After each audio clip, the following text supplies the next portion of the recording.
வழக்காடும் நானும் புதுமையான மனிதன் அல்ல. வாழ்க்கை பாதையிலே சர்வசாதாரணமாக தென்படக்கூடிய ஒரு ஜீவன் தான் நான். கோவிலிலே குழப்பம் விளைவித்தேன், பூசாரியை தாக்கினேன், குற்றம் சாட்டப்பட்டிருக்கிறேன். இப்படியெல்லாம் நீங்கள் எதிர்பார்ப்பீர்கள் நான் இதையெல்லாம் மறுக்கப் போகிறேன் என்று. இல்லை, நிச்சயமாக இல்லை. கோவிலிலே குழப்பம் விளைவித்தேன். கோவில் கூடாது என்பதற்காக அல்ல, கோவில் கொடியவரின் கூடாரமாய் இருக்கக்கூடாது என்பதற்காக. பூசாரியை தாக்கினேன், அவன் பக்தன் என்பதற்காக அல்ல, பக்தி பகல் வேஷமாய் ஆகிவிட்டதை கண்டிப்பதற்காக.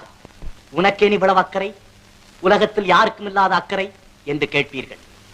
நானே பாதிக்கப்பட்டேன், நேரடியாக பாதிக்கப்பட்டேன். சுயநலம் என்பீர்கள். என் சுயநலத்திலே பொதுநலமும் கலந்திருக்கிறது. ஆகாரத்திற்காக அழுக்கை சாப்பிட்டு தடாகத்தை சுத்தப்படுத்துகிறதே மீன். அதை போல என்னை குற்றவாளி என்கிறார்களே, இந்த குற்றவாளியின் வாழ்க்கை பாதையிலே கொஞ்ச தூரம் பின்னோக்கி நடந்து பார்த்தால் அவன் கடந்து வந்துள்ள காட்டார்கள்